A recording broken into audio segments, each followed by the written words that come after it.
নমস্কার বন্ধুরা, আপনাদের সবাইকে নতুন একটি ব্লগে স্বাগত জানাই।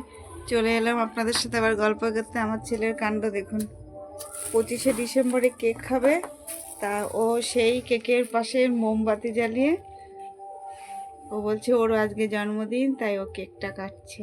হ্যাপি বার্থডে বলো, বলো হ্যাপি বার্থডে। কি পাগলামো দেখুন, বলো হ্যাপি বার্থডে। কি বলবো? হ্যাপি বার্থডে কি বলবো? To you. Happy birthday to you. Ouch, খুব শক্ত। এই দেখেন বন্ধুরা, আমি কিন্তু এটা তো নামানো যাচ্ছে না। দেখুন এই যে মোমবাতিটা জ্বালিয়েছে। মোম পড়ছে তো।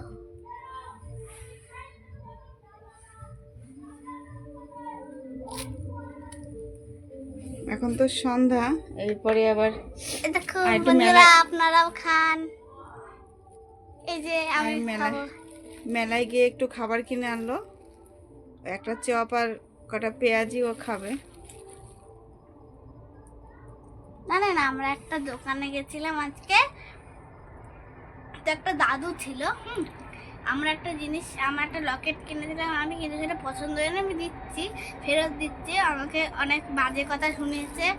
বিভূতি মেলায় একটা লোক এসছে, তারপরে অনেকে বলার পরে আমরা ও একটা গলার চেন পছন্দ করেছে, সেইটা পয়সাটা দেওয়ার পরে দেখি কি চেনটার পেছনে পুরো জং ধরা। ও দেখেছে, ও বলছে আমি নেব না, আর সেই লোকটা টাকা ফেরত দেবে না। সেই কি আজে বাজে কথা! সেটাই, দোকানদারদের এরকম রুড ব্যবহার তো ভালো না।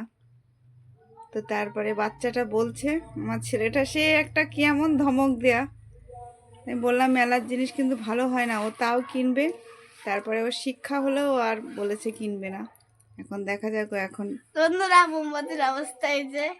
তো আপনার সাথে দেখা হবে কিছুক্ষণ পরে, মা যখন রান্না করবে সেই সময়। টাটা বন্ধুরা, এই যে এখন বাজে 8টা 10। আবার চলে এলাম। আমার ছেলে তো কথা দিয়েছিল যে আবারও খাওয়ার সময় আপনাদের সাথে কথা হবে।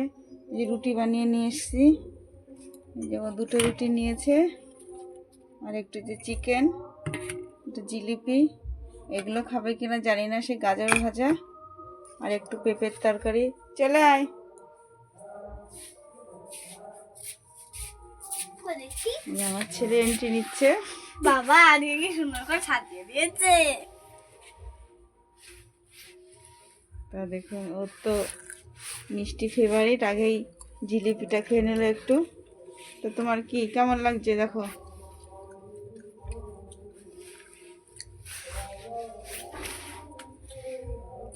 এখন 8টা 10 বাজে, আমরা তাড়াতাড়ি ডিনার সেরে নিই। তো খাবে ছেলে, চিকেনটা খাবে। তো বন্ধুরা, আপনাদের যদি ভিডিওটা ভালো লাগে প্লিজ লাইক করবেন, কমেন্ট করবেন, শেয়ার করে দেবেন, আর আমাদের পাশে থাকবেন। দেখা হবে নেক্সট ব্লগে।